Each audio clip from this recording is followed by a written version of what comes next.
Existe um componente muito forte no mundo dos negócios, que é o imponderável. E por mais que a gente planeje, e por mais que vocês vão receber aqui um conteúdo incrível sobre planejamento, quando eu tiver o privilégio de falar para vocês, uma coisa é certa, existe o imponderável. E nós temos que estar preparados. Isso. Então, hoje temos uma história de 13 anos. Maravilha. Tivemos mais de 300 clientes. Hoje temos mais de 200 colaboradores. Mais de 20 vagas em aberto. Opa! Aí a área de gestão de projetos, gestão de processo, área de tecnologia.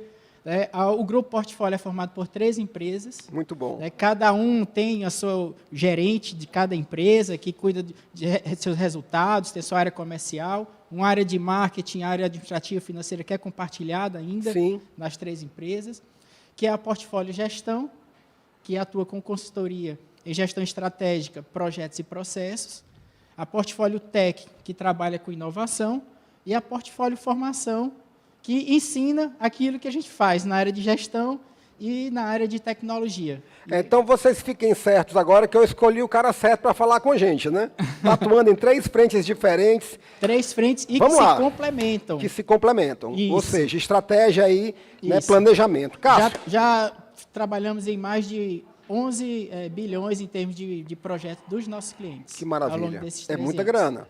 É muita coisa. Muita responsabilidade. Tremenda envergadura. Isso. Vamos presentear agora quem está aí nos acompanhando com a sua primeiro item. O que é que toda empresa grande tem que pode ser praticado pelas empresas de pequeno e médio porte? Perfeito. Vamos então às 5, né? Então, antes de chegar nessas 5, eu quero falar um pouquinho da trajetória de qualquer empresa. Porque essas 5, muito bom, elas se confundem também, se misturam um pouco, né, maior ou menor relevância, dependendo do estágio que a empresa está. Ok. Tá? Então, toda empresa ela começa de uma forma bastante simples. Né? É uma estrutura simples, em que todo mundo faz tudo. Aquela história, eu sou comercial, marketing, eu sou financeiro também, né? Eu chego para você, eu vendo e depois eu implemento. Tá? Então, toda empresa começa com uma estrutura bastante simples. Depois ela passa para uma estrutura um pouquinho maior, começa a surgir as funções e a hierarquia. Então, vamos dizer que é o segundo estágio, essa organização de funções e hierarquia. O empresário ele já tem que começar a se desapegar um pouquinho. A estrutura é toda voltada em cima do saber, de quem sabe. Do conhecimento. Do conhecimento. É assim que deve ser. E é muito enraizado dos seus fundadores. Porque quando ele sai de uma estrutura simples para uma funcional hierárquica, ele já alcançou algum certo sucesso naquele empreendimento que possibilitou chegar nesse nível. Muito bom. Então, a sua forma de gestão, ferramentas, processos, começa a mudar um pouquinho. Quando ela sai da estrutura simples e passa pela funcional hierárquica, começa a surgir um outro tipo de perfil de empresa. Uma empresa muito mais matricial. Ok. Né, em que ela trabalha com sinergia, colaboração. Ou pelo menos deveria ser, viu, gente? Isso. Assim deveria ser. E que ninguém faz tudo. A interdependência é muito grande. Já existe uma necessidade maior de comunicação horizontal e vertical. Né, uma estrutura mais complexa de administração. Exatamente. Né, em que toda a organização não está em torno de quem sabe, mas em si em quem consegue colaborar mais em trabalho de time. E então, a meritocracia começa a prevalecer. Começa a prevalecer a meritocracia, né? Mais ainda. Mais ainda. Então, a empresa ela normalmente passa por esses 3 estágios. Né? Esse da colaboração, ela já está naquele nível de maturidade, a gente quer que ela se perpetue e cresça ainda mais. Tá? Os outros a gente não quer chegar. Que é a da venda, eu vou desmobilizar, aí aquelas lá que às vezes a gente não quer. Cássio, eu costumo dizer que o indicador mais importante numa empresa seria o de boa vontade. Porque é onde as pessoas estão realmente engajadas e com pertencimento, colaborando umas com as outras, prevaleceria isso. Isso não é hipotético, nem é utópico, não. Isso. Vamos lá. Vamos aos tópicos, né? Vamos aos tópicos. Vamos aos tópicos. Vamos lá. E rufem os tambores. Bem, então, eu coloquei, né, os 3 níveis. Né? Eu preciso de algo para chegar e passar por esses... Cada passo. Cada passo. Tá? Primeiro ponto. Por que é que você aqui é tão especial? Diferenciação. Ok, muito bom. Você tem que ter algo especial para o cliente. Tá? Você vai ser especial em quê? No produto? Funcionalidades exclusivas? Você vai ser especial em quê? Na experiência? Né? Você vai ser especial na entrega do serviço? Na empatia? Na cortesia? Tá? Então, quando nós começamos, há um tempo atrás, do Grupo Portfólio, existe consultorias de nível global, que trabalha aí de vários segmentos, mas ninguém era tão especializado em um nicho como nós em gestão de projetos. Então, nós tínhamos algo muito especializado. E nessa especialização e nessa diferença, o pequeno é melhor do que o grande. Porque é mais ágil. É ágil, porque pode inovar com mais agilidade. Mais ágil, mais flexível. Vai aumentando, eu acho que muitas dessas listas aqui, ou seja, vai aumentando, os problemas vão aumentando. Sim, é. Tá? Tanto que uma empresa grande, ela tem que pensar como startup. Ela tem que voltar para a estrutura simples, para entrar algo novo, de inovação, com uma cultura de risco, né? Com aquela garra, aquela vontade, né? Propósito, que a empresa maior, grande, não tem mais. Então, o que é que ela faz? Ela abre um braço de inovação específico, exatamente, simples, ou faz uma parceria, tá? Com um instituto de inovação, né? Com uma startup, compra também, né? Porque acho que a gente fala de trazer de bom que a empresa grande tem. Vou falar algumas coisas porque são fundamentais, porque a gente chega lá fazendo o que é bom também, sim, mas que a empresa grande, ela se realimenta de características, como você falou, da agilidade, da flexibilidade, da especialização, da empatia, do coração, que a empresa pequena tem. E que fez ela chegar a ser grande. E aí, quando você fala que as empresas de maior porte chegam uma hora, começam a comprar startups, abrir braços de inovação, abrir institutos, é muito importante que quem está nos assistindo perceba que não perca isso na jornada. Né, que não se engesse ao longo do crescimento, né, porque a jornada cobra vários preços, e um dos maiores dele é o engessamento da estrutura com relação à inovação. Isso. Tá? Então, o primeiro ponto é essa diferenciação. Maravilha. Tem que fazer algo diferente. Maravilha. Se você olhar todas as empresas bem-sucedidas, elas têm algo de diferente. Se ela não tem de diferente na superfície, que na entrega para o seu cliente, ela tem no substrato. Perfeito. Ela tem uma boa gestão de custo. Tá. Ela tem bom preço, tá? Então, mas algo diferente. Tem uma vantagem competitiva clara.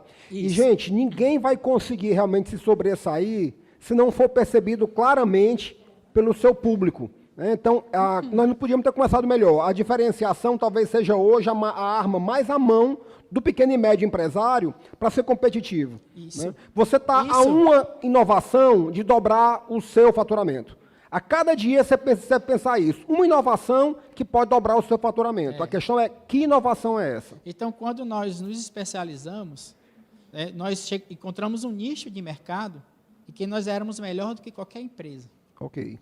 E isso permite que você tenha elementos, a partir dos resultados, para o seu crescimento em outras áreas de negócio. Tá? Então, nós hoje atuamos com tecnologia, inovação, atuamos com processos, automação de processos, análise e redesenho. Tá? Inclusive, vem daqui a pouco Severino, né? Isso. Do Mercadinho São Luís, um dos nossos clientes também. Isso, legal. Hoje nós estamos com um time sensacional. Começou aqui nesse bate-papo com o Cássio Germano, depois vamos ter Ricardo Bezerra aqui da Lopes Imóveis, Severino Neto. Eu vou estar aqui colaborando com esse momento, impactando as pessoas através de um conhecimento e da experiência, e fechando a Cris Arcângeli, que é uma das pessoas hoje, a maior autoridade, uma delas, né, que é a Cris do Shark Tank, em inovação e diferenciação. Isso. Né? Olha como então o que nós estamos falando está... Começou bem, Cássio. Começamos bem, toda alinhado. E não foi combinado, né? Não, nada. Aliás, a propósito, eu estou sabendo agora. Né? Eu só dei o desafio. Né? E aí, vamos bater bola aqui. Tá certo. Então, ou seja, se temos um negócio hoje com vários segmentos, né, nós não começamos com todos os segmentos ao mesmo tempo, e essa nicho, essa especialização, essa diferenciação, nós encontramos em um. Maravilha. E possibilitou chegar nos outros. Tá? Então, esse é o primeiro ponto. Primeiro. Segundo. Vamos lá. Repetitibilidade. Ou seja, eu tenho que conseguir repetir resultado. Ok. Consistência. Consistência. É aquela... Pensando assim, você chega no restaurante, você sabe que não vai errar. Que você já foi várias vezes e a comida vai ser boa sempre. Tá?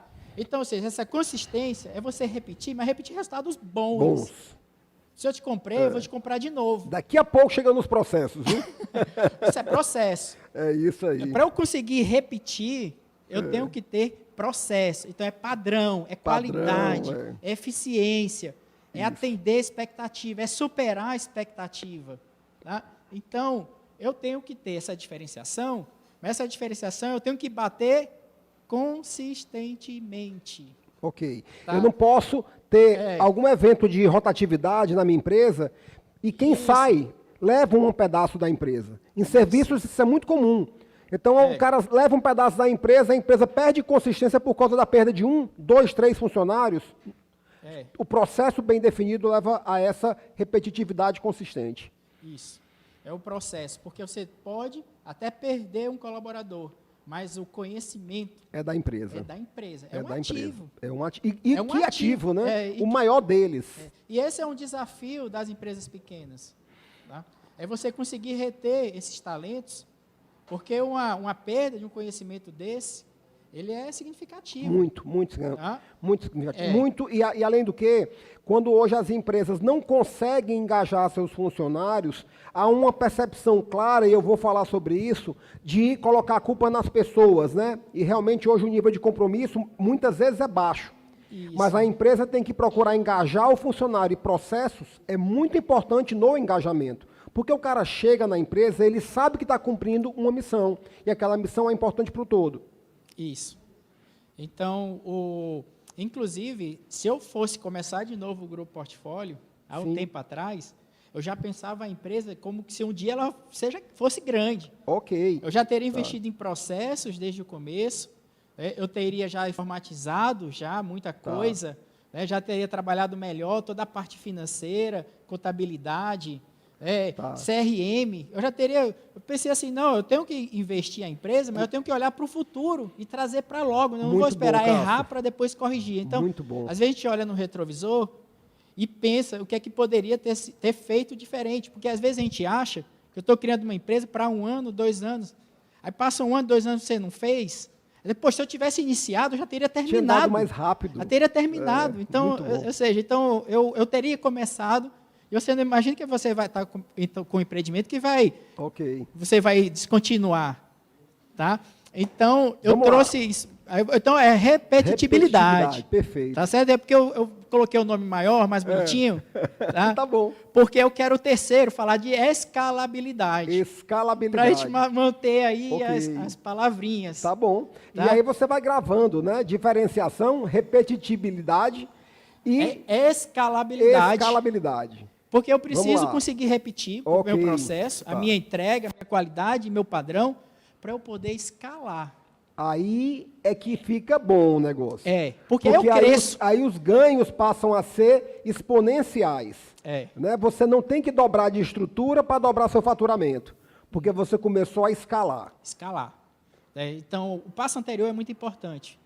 Por isso que as empresas elas fazem estudos de processos, vai preparar uma franquia, define seus padrões, procedimentos, normas, porque ali eu estou preparando para escalar, outras pessoas vão repetir aquilo que eu faço. Né? Então, isso tem valor. Tem muito valor. Né? Então, eu preciso depois escalar, porque o meu negócio tem que crescer, eu tenho que escalar. Tá? Então, ou seja, preparar a empresa para crescer, é o próximo passo. Tem várias estratégias. Né? Você pode crescer organicamente, aí precisa muitas vezes de investimento. Tá? Até teve um tempo lá no Grupo Portfólio que eu dizia que era uma grande cooperativa. Todo mundo tirava uma coisa, menos eu. Mas tem a semeadura e depois vem a colheita, né? É natural que o empresário ele tenha esse nível de dedicação e de entrega, né? Quem é empresário sabe disso, né? Sabe o que está falando. Dia passamos por isso, né? A prioridade muitas vezes é a empresa. E muitas vezes até do ponto de vista pessoal, né? Se você está investindo na empresa e tirando de uma questão pessoal sua, baixa o seu nível de consumo para investir na empresa. Isso. É a cooperativa que a gente cria no começo, né? E ela funciona. E funciona, tá? Porque a gente tem que, como você falou, a gente tem que atrair pessoas, tem que reter esses talentos. Eu tenho que adquirir conhecimento. Então, tem aí a questão orgânica, né? E tem que formar parcerias. Muito bom. Já temos aí 3 fatores todos ao alcance da pequena e média Ninguém empresa. faz tudo, ninguém faz tudo. Então, você faz uma parceria, no caso, nós fizemos com a FB Uni, né? Sim. Uma parceria que foi muito importante, Tá. porque a FB Uni, na época, era a Faculdade de Farias Brito, Ok. tem uma referência, uma grande estrutura de sala de aula, e nós tínhamos esse conhecimento. Então, nós nos juntamos, né, aquilo que nós fazíamos de bem feito, com toda a referência, toda a estrutura para a oferta de serviço. Porque na época era muito cara, né? Você ter sala de aula, você manter toda uma estrutura física, ter um marketing que tivesse uma boa penetração, né? E que essa parceria nos ajudou a apresentar portfólio para o mercado. Também fizemos com o IEL, que é um braço também de gestão do sistema FIEC. Realizamos, na época... Casa da Indústria, que nos apoia aqui no Lucrativamente. eu vi aqui. Tá? E a FB, que é do Thales, de Sá Cavalcante, que é irmão do empresário aqui da casa, do Seven Coworking, ou seja, né? Em O casa. conhecimento, Tá Cássio, tudo o conhecimento, ele acaba se agregando. A gente, alguém como você, nós que estamos aqui, a busca pelo conhecimento leva você a bons relacionamentos, quando você prioriza isso. Uma prova é quando a gente vê aqui todo esse Seven Coworking aqui lotado no nosso processo de mentoria e aproximando empresários uns com os outros, porque muitas vezes as dificuldades levam ao isolamento. Mas através da busca do conhecimento, você começa de novo a buscar essa agregação. Então, essa escala, você ganha com essas parcerias. Muitas vezes você não tem um recurso para investir, né? Então, você forma uma parceria para alcançar uma oportunidade. Exatamente. Então, assim como fizemos com o sistema FIEC, fizemos com a FB Uni, tá? Fizemos com outras empresas também de tecnologia para levar algo de diferente. Tá? Então, essa questão de formar parcerias com outros que complementem aquele seu negócio, ele é importante, é interessante para, inclusive, os outros elementos, para trazer algum certo nível de diferenciação, tá? E para trazer escala. Ok. Tá? Então, esse aí é o terceiro. terceiro ponto. Temos quanto tempo, hein? Você sabe que aqui a gente tem assunto para falar. Nesse momento, nós temos agora 7 minutos. 7 minutos? Eita! Vamos lá, que vem os sabores. Quarto do desafio, que depois eu vou lhe pegar, desse desafio que você passou. Vamos lá. Meu amigo. Quarto desafio. Você é bom no surf, mas no jiu-jitsu... Vamos lá. Tá. Quarto item. Quarto item, credibilidade. Podia ter começado por esse, né? Isso Podia aí as ter empresas começado grandes por esse, têm. Empresa grande tem. E sabem o valor que isso tem. Tem. E tem área de relacionamento com o cliente. Cobra mais caro por isso. Tem saque, tem tudo, não por acaso. Elas têm um patrimônio que é a imagem. E cobra mais caro por isso. E nós, consumidores, aceitamos. E se o cliente errar, ele disse assim, eu errei, mas eu contratei a melhor. Tá? Ou seja, a credibilidade é a maior referência que uma empresa tem. Ok, tá? Então, nós tínhamos alguns desafios. Não só em termos de entrega para os nossos clientes, como internamente com os colaboradores. Tá? Sim. Então, eu tenho um lema que tudo aquilo que eu falo, eu tenho que cumprir. Tá? Então, isso aí é o primeiro ponto. Tá? A questão da segurança que a gente tem que dar para os colaboradores é muito importante. Porque ali nós estamos lidando com famílias, tá? Com alguém que tem um objetivo, tem um sonho, né? Tem uma carreira profissional. Então, você tem que encarar isso tudo com muita seriedade. Então, nós tínhamos uma meta, né, isso foram por muitos anos, todos os salários dos nossos colaboradores serem pagos no primeiro dia do mês. E é uma regra. Nunca atrasamos. Pronto. E você está nos colocando que essa credibilidade, ela não é só para o público externo. Ela começa no relacionamento com o público interno. Isso. Cássio, eu percebo que historicamente, e a gente sabe que é muito controvertido às vezes no Brasil, o fato de que existiu a questão da lei de Gerson, e a gente sabe do quanto isso danificou a imagem do nosso país, mas está emergindo agora uma geração muito forte no sentido da credibilidade, que já nascem sabendo desse patrimônio, entendeu? Então, vamos lá. agora não é possível mais pagar no primeiro dia do mês, porque existe uma questão do E-Social, algumas contabilidades que tem que ser mas é uma circunstância, né? Mas antes disso, nós temos público aqui, gente. Eu vou pedir silêncio, tá? Por favor, a gente está ao vivo, eu vou pedir silêncio, porque a gente tem que pensar muito nas pessoas que estão nos assistindo em casa. Por favor, vamos lá. É porque o público está empolgado. Mas isso é ótimo, né? É que eu penso na multidão, nas milhares de pessoas que nos assistem lá fora e que a gente tem que entregar aquele evento com muita qualidade e consistência, né? Isso. Vamos Olha, lá. então, credibilidade é muito importante. É fundamental. Para reter também os clientes. Né? Muitas vezes, aquilo que você pode fazer algo um pouco a mais, vai te trazer um resultado tremendo. Tremendo. Então, muitas vezes, não é trazer um lucro, um resultado de curto prazo. É criar relacionamentos, é corrigir algo que tem que corrigir. Porque, muitas vezes, quando a gente inicia um trabalho, você tem uma série de incertezas, de variáveis, porque aquilo é exclusivo, é único, é customizado.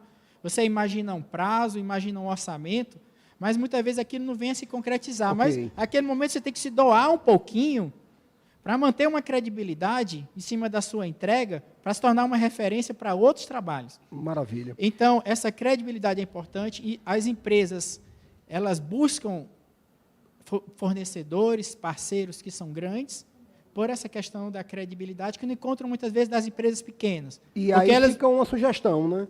A consistência que você pode ter através da sua organização interna, dos processos, e vai lhe levar a um padrão de credibilidade que lhe credencia a fornecer para grandes empresas. Cumprir o que promete. Cumprir o que promete. E você falou algo extremamente importante, tá? Tratar os nossos colaboradores com respeito, como clientes, tá? Cumprindo o que promete. Porque são. E eles é o principal marketing da empresa. É aquilo que sai de dentro. Exato. Tá? Que está no boca a boca, está na referência. Nós temos ainda sistemas de pirâmide, ainda é a melhor figura para expressar como é que é o formato, principalmente da pequena e média. É a pirâmide, né? Na ponta tem lá no topo um líder isolado muitas vezes. Mas quem tem contato com os clientes são as pessoas. Elas entregam aquilo que é a proposta de valor da empresa e que faz parte. Ainda vamos falar muito sobre isso hoje, Cássio. Está tudo conectado. Aí eu quero entrar no quinto, então. Quinto. Já que você falou isso aí. Proposta de valor? Não, dessas pessoas. As pessoas. Tá. Tudo está conectado. Né? Então, é conhecimento. Conhecimento. Então, é o quinto. O quinto. Conhecimento. Assim, falamos de processo. Sim. Né? Marketing. Conhecimento de finanças. Sim. Conhecimento em mercado, em produto, conhecer o cliente. Então, é conhecimento. Tá? Aí, o que é que a empresa grande tem? Ela consegue adquirir conhecimento de uma forma muito mais fácil. Tá? E reter esse conhecimento. O que é que a empresa pequena tem? Né? Ela tem ali o conhecimento dos seus fundadores, que estava lá na estrutura simples, e que ela foi crescendo. Mas, em algum momento, eu tenho que colaborar, eu tenho que trabalhar em um time. Então, para eu ter escala, conseguir repetir, né, eu preciso, em algum momento, adquirir esse conhecimento. E, Cássio, entender isso desde o começo é fundamental, porque muitas vezes não há percepção a respeito da importância do conhecimento.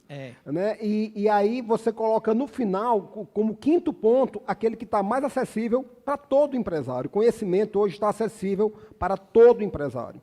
Isso.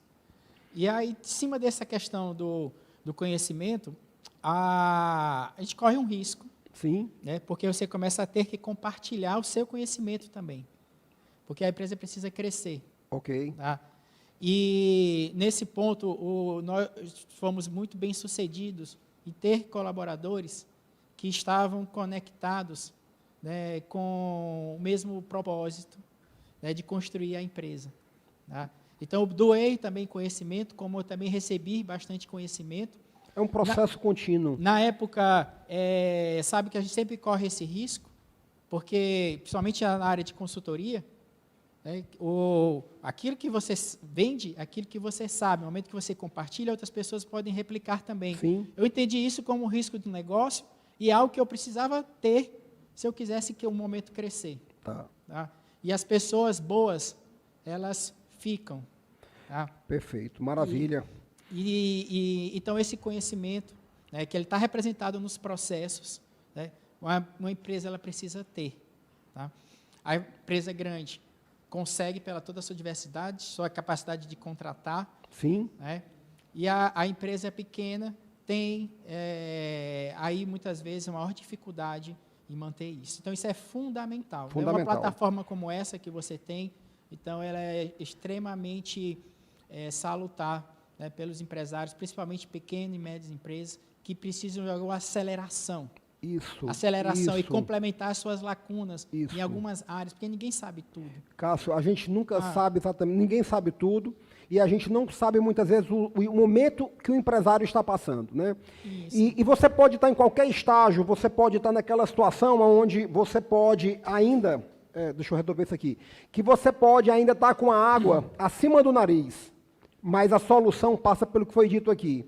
Em qualquer que seja o seu momento empresarial, o conhecimento, a visão de futuro, é daí que você vai encontrar uma solução. Os mecanismos que você usa para crescimento são os mesmos mecanismos que você vai usar para sair de uma situação onde você tem que se reestruturar. E muito bom, Cássio, você respondeu aqui algo que eu costumo até colocar como pergunta, que é o que é que você sabe, né? Você já colocou isso, o que é que você sabe, o empresário que já está no percurso mais avançado, agora, com 20, 30 anos de carreira, que se soubesse lá atrás, teria feito para andar mais rápido. Isso. Então, meu amigo, com esse apanhado todo aí de conhecimento, sem dúvida. Quais são os 5? Inclusive, vamos lá, tá certo. Diferenciação, repetitibilidade, escalabilidade, né? Credibilidade e conhecimento. Poxa. Mas não precisava dar a peça que você me deu não, viu, meu amigo? Poxa. Eu acho que são palavras, Cássio, que elas têm que entrar na mente de todo mundo que está nos assistindo, assim como também entraram na minha. Normalmente, eu estou à frente de um grupo muito grande de empresários, mas não há possibilidade de eu participar de um evento que eu não pegue um papel em branco, como eu sugiro que você faça, e escolha ali 10, no mínimo, 10 direcionamentos que podem mudar a sua trajetória. E aqui vocês tiveram no começo, logo para começar a bater o centro, 5 preciosos. Então eu pergunto, Bernardinho, como é para você lidar com o imponderável, ok? E aproveite e faça uma análise desse momento que nós estamos vivendo ainda de clima de pandemia e recentemente lockdown. Boa. Eu diria o seguinte, não é aquele que surpreende mais, é aquele que se adapta melhor à situação que se apresenta. É aquele que não se deixa surpreender muito. Há uma coisa nova, ele rapidamente se adequa. Mais do que surpreender, é conseguir se ajustar, se adaptar. Né? Não são os mais fortes, eventualmente, que vão sobreviver a uma crise como essa, mas aqueles que se adaptam rapidamente, né, a um novo mercado, a uma nova forma de fazer. Às vezes, por exemplo, eu cito um caso, muitas vezes, um grande restaurante muito forte, mas que não tenha, né, um delivery, uma entrega muito boa, pode ter sofrido mais do que um pequeno com um bom delivery.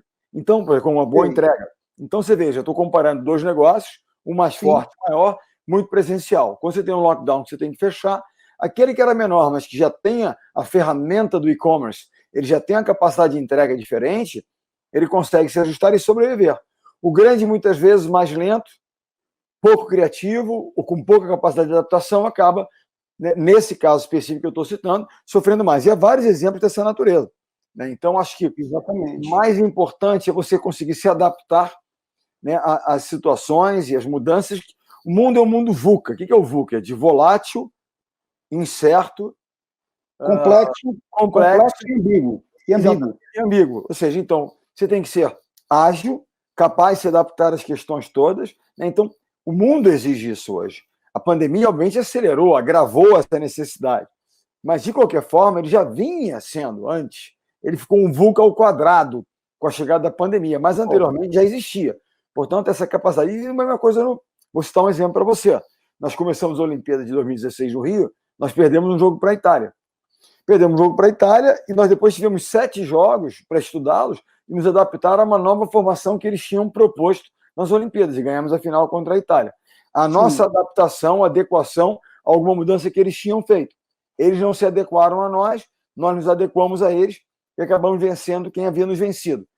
Eu diria que a capacidade de adaptação seja, nesse momento, talvez, das coisas mais importantes para que a gente possa lidar com aquilo que é incerto, com aquilo que muitas vezes é menos previsível, né? E poder sobreviver a isso. Eu acho que tem dois modos importantes, Fred. Pois não. O modo de sobrevivência, né? Claro, um pequeno empresário bate de frente com uma pandemia, com uma crise dessa natureza. Ele tem que salvaguardar o caixa é rei, de todas as formas, de ajuda a fazer e tentar manter vivo. Então, o primeiro é o modo de sobrevivência. Eu tenho que sobreviver, seja pedindo ajuda, diminuindo de tamanho, ganhando agilidade, aquilo que nós pudermos fazer. O segundo modo é o modo reinvenção. Não adianta eu sobreviver e não pensar de que modo eu vou, né, atuar no novo mercado. Será que as pessoas vão querer se aglomerar de novo na academia de ginástica onde eu sou sócio? Ou não? Estou mais ao ar livre. Vai ser um mix de coisas. Será que as pessoas vão querer fazer filas no restaurante que eu sou sócio? Ou nós vamos ter uma presença menor de público, precisamos melhorar a nossa entrega a domicílio, né? Em domicílio. A gente entrega na casa de alguém, portanto é em domicílio, não a domicílio. Mas, enfim, é o delivery, é o e-commerce. Nós temos que ter ferramentas, né? Então, eu acho que essas são questões realmente importantes para que a gente possa pensar. Então, muito bom. Claro, sobreviver, mas pensar de que maneira nós continuaremos a viver e ser eficientes no futuro. Maravilha. E você trouxe um elemento muito importante, que é, primeiro, procurar adaptação. Porque se voltar contra o evento, não parece ser um bom negócio, né? Bernardinho, você coloca sempre, assim, é muito claro o quanto você busca o alto desempenho. Eu pergunto a você, Bernardinho, empresários e gestores são atletas de alto desempenho dos negócios ou deveriam ser, se vê assim? Eu diria que qualquer executivo, qualquer empreendedor, ele é um atleta corporativo. Okay. Ele tem prazos, ele tem metas, ele tem que se preparar permanentemente, ele tem dores, ele tem vitórias, ele tem derrotas, ele tem um time. Então, sim, os ambientes são muito semelhantes. Né? Muda aqui ou ali, a cor, a tonalidade muda, mas quando você para e olha e fala, puxa vida, eu tenho que ter uma estratégia, um plano de jogo, eu tenho que ajustar esse plano. É exatamente o que os empresários têm que fazer. Eu tenho metas, eu tenho prazos, né? Eu tenho, enfim, tudo aquilo que um empreendedor, um empresário, um executivo tem. Eu tenho um time que eu tenho que gerir bem e eu tenho que perseguir a excelência permanentemente. Porque se eu não buscar o crescimento permanentemente, eu sou engolido pelo mercado. Se eu não evoluir, os outros times vão certamente me bater. Então, eu diria que a similaridade entre o mundo esportivo e o mundo corporativo ela é enorme. Há uma série de trade-off, a gente pode olhar para cá e para lá e fazer as comparações e usar. Né? Quando a gente fala de treinamento, capacitação, quando a gente fala de gente, sim, né? Nós falamos sempre isso. Principal riqueza, principal de uma empresa são as suas pessoas. Nosso time só tem gente. Eu não vendo nenhum produto e não presto nenhum serviço. É escolher as melhores pessoas, escolher aqueles mais adequados, formar o melhor time e tentar buscar os resultados, como uma empresa deve fazer. A primeira pergunta a primeira pergunta que eu sempre faço quando jovens empreendedores vêm falar o que é o mais importante? O mais importante eu digo que é sempre o com quem. Com quem? Com quem você vai se associar, né? Alguém que seja complementar a você. Olha, eu sou um bom cara de produtos. Não, o Fred é um cara de vendas, é um cara de gente. Então eu preciso de gente que me complemente para que eu possa ter força. Como num time de esporte. Cada um tem uma atribuição, um talento, a gente se complementa. E eu acho que essa pergunta é mais importante, que eu digo a você o seguinte, Fred. Eu posso ter um negócio que não é um super negócio, mas é um negócio ok, com pessoas muito boas, muito comprometidas, capacitadas, dispostas a se sacrificar, esse negócio vai dar certo. Eu posso ter um tremendo negócio com as pessoas erradas, a chance de dar errado é gigante. Concordo plenamente. Bernardinho, você, a propósito, né, pelo nível de dedicação que você coloca à causa e ao cuidado das pessoas, você disse que os seus estados normais são preocupado, muito preocupado ou pouco preocupado. Que o seu livro de cabeceira ainda é e deve ser só os paranoicos sobrevivem, né? Ele está lá, ele não está no topo da cabeceira hoje, não. Tem muito tempo já, mas ele segue lá. Eu estou sempre ligado. Ele segue lá, tá certo. Ok, então, Bernardinho, vamos lá. Bom, agora mudando aqui um pouco do foco, deixa eu falar uma coisa em relação ao preocupado, que você falou que é muito interessante. Certo. Eu sempre usava preocupado, e depois você vai estudando, vai evoluindo, vai pensando. Eu tenho uma tendência a me preocupar, ou seja, você se ocupa de coisas antes do tempo, você se preocupa. Sim. Ou será que vai acontecer? Não vai acontecer. Numa crise como nós vivemos, eu diria que uma coisa importante dos líderes é ocupar as suas pessoas com boas atribuições e se ocupar deles, não se preocupar. Ok. Né? Existe uma história de um grande explorador do início do século passado, século XX, chamado Shackleton, que ele navegou em direção ao Polo Sul, depois teve seu navio Endurance esmagado no gelo, que ele dizia isso. Quando o seu navio é esmagado no gelo, a coisa mais importante era ocupar as pessoas. Por exemplo, nós estamos numa crise, eu dou a você atribuições, Fred trabalha comigo, eu dou atribuições a você, eu te ocupo. Com isso você se sente útil, parte da solução, pertencente efetivamente. Eu me conecto e te ocupo. E eu me ocupo de você, no sentido de dar tarefas, atribuições e tal. Então, a preocupação no sentido de encontrar as melhores atribuições de cada um, para que as pessoas foquem naquilo que você falou. Não adianta eu vou focar em que hora em acabar com a pandemia. Eu não tenho capacidade para isso. Eu tenho capacidade de enfocar como é que com os meus negócios eu vou reagir a essa pandemia. A pandemia será debelada pelas pessoas da ciência, da área da biologia, da farmácia, não nós. Nós vamos, né? Então é importante que a gente foque em duas coisas. Primeiro, naquilo que é importante para a nossa empresa, para cada um de nós, não naquilo que é irrelevante, foca no que é importante. Segundo, naquilo que nós controlamos. Porque não adianta ficar pensando em coisas, como você disse, que não controla, você perde o foco. Mas você olha, não, isso eu controlo e isso é importante. As duas coisas, né, aqui que eu tenho que estar, focado nisso, no que eu controlo e no que é importante. Momentos como esse exigem esse foco. Maravilha. Há quem diga até que a tarefa dos grandes líderes é escolher as pessoas certas e não atrapalhar, né? Deixar os caras fazerem, porque se a escolha foi bem feita, a coisa pode até ser auto-gerenciada. Bom, perfeito. Bernardinho, na década de 80, e aqui eu vou denunciar a minha idade, mas tudo bem, né? Qual o problema, né? Na década de 80, eu assisti você jogando no ginásio do Náutico Atlético Cearense, pelo time da Atlântica Boa Vista contra o Náutico, que era uma seleção local para receber vocês. Perfeito. E aconteceu um fato, já no terceiro set, bem para o final do jogo, houve uma situação onde o atleta do Náutico, ele vibrou de maneira ostensiva na rede, e você foi o primeiro a tomar satisfação ali, aquele bate-boca de rede e tal, e de repente você foi o primeiro também a encerrar e dizer assim, parou, e aí trouxe o seu time para perto, e aí você chegou, combinou uma jogada com o Bernard. E aí, logo que o Náutico sacou, tá certo? Era ali, faltavam 2, 3 pontos, você meteu lá 2 tempos, e o Bernardo cravou. Certo. Cravou. E aí você foi o primeiro a chamar o seu time para vibrar fora da rede, tá? A pergunta que eu faço é a seguinte, ó, o Ronald Rocha, que é o presidente da federação, nosso amigo, estava nesse jogo. Não sei se ele vai lembrar. Mas a questão é, a raiva para você, eu não estou falando da ira, mas a raiva para você é um componente importante para bater metas? E como controlar o excesso dela, caso você concorde que ela seja importante? Eu acho que a raiva... o termo raiva, assim, é até difícil... me parece uma emoção extrema. Então, eu acho que você tem uma emoção, você tem intensidade, não é mais sob controle. Então, muitas vezes, certamente, eu me peguei e pequei e errei quando eu permiti, porque você tem, né, o seu cérebro funciona de algumas formas. Quando você deixa que o emocional ocupe demais, o racional tende a ficar prejudicado. O espaço é um só. Então, a questão toda é tentar buscar, mesmo com muita intensidade, lucidez. Lucidez. Então, se a raiva predominar, o que acontece? Você vai querer o quê? Faz o ponto, agora vamos vibrar e vamos... Não. Vamos focar na eficiência, voltar e fazer bem feito ali. É claro que algumas vezes eu nem sempre consegui reagir da forma correta. Mas eu volto a dizer, eu continuo trabalhando, tentando, e eu quero poder melhorar. Cada vez que eu permito, ou que a raiva, ou que a intensidade seja excessiva, e com isso eu perco a lucidez, eu me penitencio.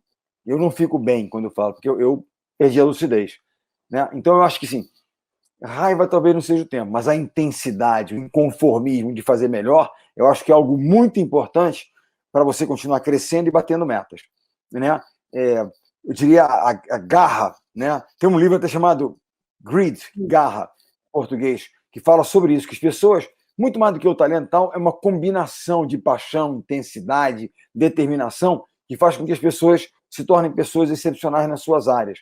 Né? Então, eu não usaria tanto o termo raiva, que eu acho que a raiva ela extrapola um pouco a questão da lucidez, de um controle, mas essa intensidade, essa garra, essa vontade de fazer, ela é fundamental.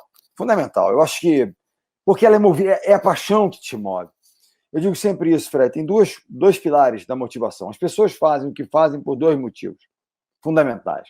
Hoje, as teorias de motivação são muito amplas, são ecléticas, fala-se de tudo, senso de pertencimento, ambiente de segurança, mas os pilares da motivação, exato, propósito é sempre importante, propósito é a causa, o que te move.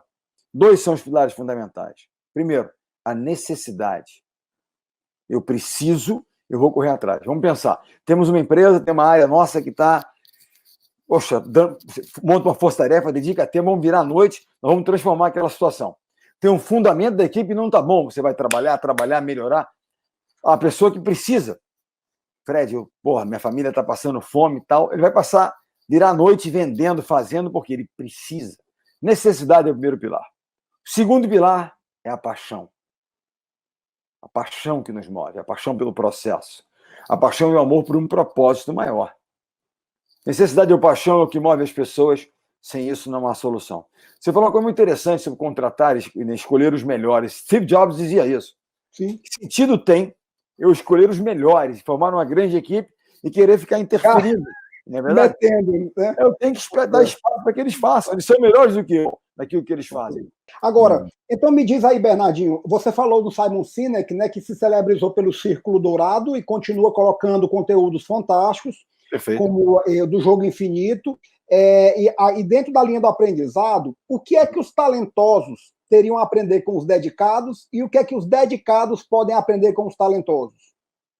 Bom, os talentosos podem aprender com dedicados, né? Que Tudo. no seguinte aspecto, é que apesar de não serem talentosos, eles estão na equipe, eles trabalham bem, batem metas, por quê? Porque eles absolutamente dedicados ao desenvolvimento pessoal, ao crescimento, ao treinamento. Então, se eu fizer isso com o talento que eu tenho, eu serei um ícone. Me torno o Michael Jordan, o Michael Phelps, e assim vai. É um cara talentoso e determinado, o Cristiano Ronaldo.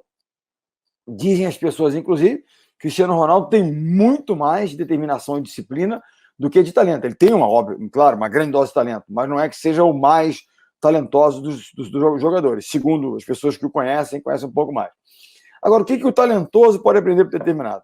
Se o talentoso for preguiçoso, se o talentoso não trabalhar em equipe, se o talentoso achar que ele é um ser especial, que o papai do céu dele é uma dádiva, ele não vai ensinar nada, né? Porque ele ele baseia o sucesso dele apenas no talento dele. E, de um modo geral, isso dura pouco tempo. Porque quando você fala do alto rendimento, você vai ter muitas pessoas talentosas. Então, o talento ele tem que vir associado de algo mais. Eu diria que não é uma coisa em detrimento da outra, é um somatório. Ou seja, se nós falarmos de trabalho mais talento é igual a um determinado X, é um binômio. Se eu tenho menos talento, eu tenho que trabalhar mais para que eu chegue àquele X. É uma questão das parcelas, né? Se eu tenho mais talento, se eu trabalhar muito, o somatório é gigante. Se eu trabalhar um pouco menos, é bom. Ok. Mas se eu não tenho talento, eu tenho que trabalhar mais para poder ter esse somatório como o do cara talentoso. O fato é que, se o talentoso imaginar que apenas a parcela do talento mais zero de determinação vai dar ele bom resultado, esquece. Né?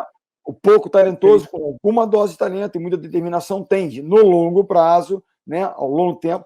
Porque o importante, Fred, é a consistência. Não é o cara talentoso que faz um gol lindo. É ele fazer um gol, outro gol, ou seja, ganhando uma série de jogos, porque é um jogo infinito. Não adianta fazer 2 gols num jogo espetaculares, ou 2, e ao longo do tempo. E o que a gente busca é isso, consistência e a busca da excelência, porque a excelência ela é um elemento móvel. O padrão de excelência hoje é aqui, amanhã ele é aqui, amanhã ele é aqui. Então, o quê? O mindset tem que ser de crescimento. Carol Dweck. Perfeito. Como eu disse a você, há um mês atrás, um mês e meio, um pouco mais, quando acabou, digamos, em julho, a aula do primeiro semestre, nós estávamos aí online, na plataforma Zoom dessas da vida, dando aula, e na última aula, um jovem pergunta para mim, professor, o que você espera dessa semana? Início de julho, meados de julho, ainda estávamos numa situação meio de fechado, poucas atividades e tal, muitas reuniões, muitos links, né? Para entrar numa reunião aqui, para fazer um papo ali, um webinar aqui. E aí eu achei a pergunta que eu espero dessa semana, achei a pergunta meio inusitada. Assim, uma pergunta inusitada talvez mereça uma resposta inusitada. Eu disse ao jovem, Meu jovem, eu espero nessa semana crescer 0,2%. Ele me olhou com um olhão assim naquela janela do Zoom. Professor, o que significa isso? Eu não tenho a menor ideia. Mas essa semana eu vou conversar com o pessoal lá do Mentes Lucrativas, lucrativamente. Eu vou ter um encontro com um pessoal de uma empresa bacana. Eu vou ler um livro que me indicaram aqui. Eu vou assistir uma série muito legal, inclusive uma série bacana, A Lenda do Michael Jordan, que todos têm que assistir, porque é uma série espetacular. Tem uma nova série na Netflix chamada Playbook. Assistindo já. Capítulos já espetaculares. E algumas delas de futebol, mas enfim, muito legal, falando de treinadores e dos seus liderança de treinadores e tal, né, lições para a vida. Vale muito a pena. Eu disse isso a ele. Maravilha. Porque se esses meus encontros, meus estudos me derem 0,0 alguma coisa de crescimento, economista de formação, teoria de juros compostos, a cada 0,2, 0,02 que seja, ao longo do ano o gap de crescimento é gigante. Então, assim, vamos aproveitar toda a oportunidade, né, e pescar alguma coisa que nos faça ser um pouco melhor. Perfeito. Quem está na vida achando que é uma corrida de 100 metros rasos, tudo bem com juros simples. Mas se for uma maratona, hein, os juros compostos serão muito bem-vindos, né? Então, Bernardo, maratona. Fred, é uma maratona com obstáculos.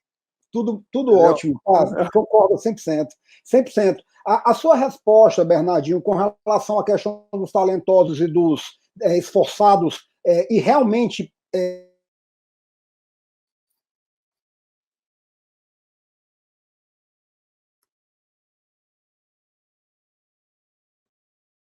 Me travou um pouco aqui. Fred, está me ouvindo? Bom, perfeito, estou te ouvindo bem. Seguindo aqui, tá? Volta, por favor, deu uma travada bem. Obrigado.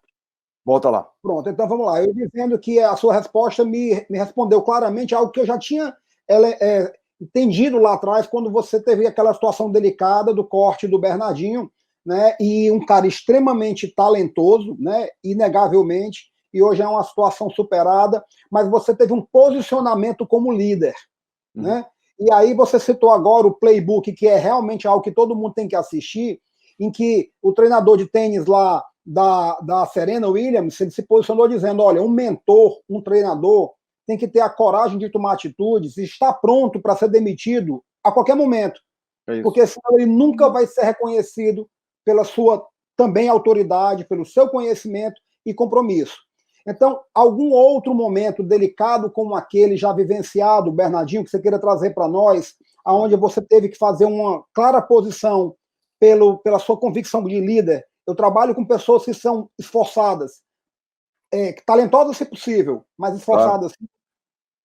Claro. Olha, existe um dilema.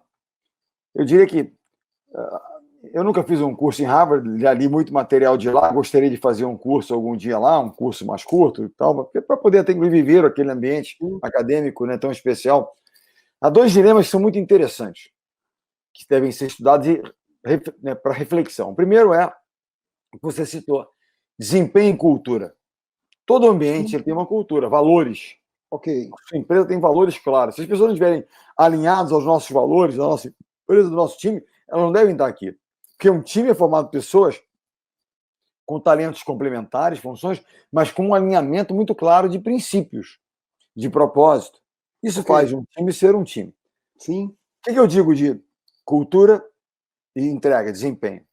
Você pode ter um cara excepcional que entrega muito. Ele é muito bom em vendas, ele tá, ele faz, mas você duvida um pouco do comportamento dele, os valores deles e tal. Qual é a chance de estar errado ao longo do tempo? Por outro lado, você tem um cara que não entrega tanto. Entrega, mas não entrega tanto. Mas absolutamente alinhado.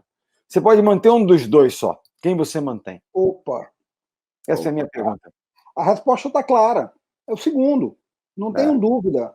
Né? Você não tem dúvida, mas muita gente tem. Porque na busca de resultados, abre mão. Mas ao longo do tempo, a tendência é que você corroa a essência da sua instituição. Porque você vai transgredir naquilo que é essencial, que são os valores. E eu concordo com você. Porque você imagina o seguinte, qual é a mensagem que eu mando para o restante da equipe se eu permito a transgressão dos valores? Então vale tudo? Pode de qualquer maneira? Não, não pode, não é assim. Não pode. Né?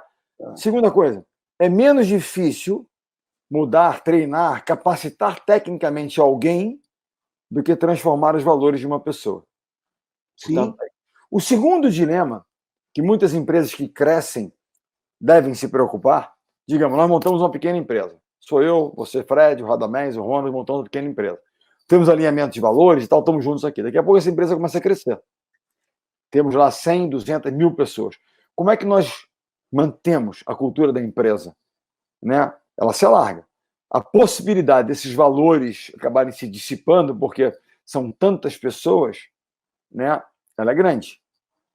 É importante que nós tenhamos, durante o crescimento, a preocupação com fazer onboard, ou seja, trazer para dentro pessoas que estejam alinhadas com o nosso valor. Investir tempo na questão das pessoas para que a gente não corra, né, não incorra no erro, né, de fragilizar aquilo que dá perenidade e força ao longo do tempo para qualquer empresa, que é a cultura. A cultura forte. Peter Drucker dizia isso. Fundamental. Ela come de café da manhã a estratégia. Perfeitamente. Essa foi uma boa estratégia, mas se a cultura for frágil da empresa, olha, eu digo a você, a seleção de vôlei, depois de alguma experiência no feminino, eu quando cheguei no masculino, já com mais coisas sedimentadas na cabeça, pensei que é uma empresa. Sim. Temos uma cultura. Os valores são muito claros. Primeiro, integridade. Ninguém vai enganar ninguém. Eu não duvido de você, porque aí a gente estabelece um ambiente de confiança. Eu posso cobrar de você, Fred, você acredita em mim, você sabe que eu quero o seu melhor. Quando eu cobro, você fala, vou correr atrás, porque eu sei que você quer o meu melhor. Segundo, nosso valor, tá? Time por primeiro. O nome mais importante é o nome que está aqui, Brasil. Aqui está o Bernardinho, aqui está o Fred. Brasil. Tem relevância, mas é o time por primeiro. Ah, mas eu sou um solista. Tá bom, mas nós somos uma orquestra. Aqui não há espaço para solista. Somos orquestra. Então, time por primeiro. Terceiro valor fundamental, treinamento extremo. O outro time pode ter mais talento que a gente, mas não vai trabalhar mais do que a gente, porque isso nós controlamos. Esses são pilares sobre os quais nós construímos uma cultura de valores. Entendeu? E se você olhar a seleção de vôlei do Brasil masculina, é a consistência. Quando nós chegamos em 2000, a seleção brasileira era a quinta do ranking, tinha ficado em sexta na Olimpíada, alguma coisa assim. 2 anos depois... Sexta. Nós chegamos à liderança do ranking mundial 2 anos depois, em 2003, e o Brasil nunca, desde 2003, nós estamos em 2020, o Renan segue trabalhando com a seleção, de forma incrível, nós nunca saímos da liderança do ranking mundial. Não é que a gente tenha ganho sempre, é primeiro, segundo, primeiro, ou seja, consistência. Consistência. Isso tem a ver com cultura. Cultura. Bernardinho, mas essa palavra, ela é muito bem aceita e difundida no meio das grandes empresas. Eu queria que você nos opinasse a respeito de por que é que as pessoas têm dificuldade em empresas de menor porte, tá? Em que eu sempre digo, não há nada que uma grande empresa tenha que uma menor empresa não possa e tenha até a obrigação de também ter. E a iniciativa de buscar essa identidade, essa cultura, não é tão comum. E aí a questão é, será que as empresas, os empresários têm mais de facilidade de investir naquilo que eles pegam, estão olhando ou vendo pessoas, salários, contratações, máquinas, e nem esquecem o tanto quanto da cultura, tá? A questão aqui é, por que você imagina que isso possa acontecer? Vamos lá.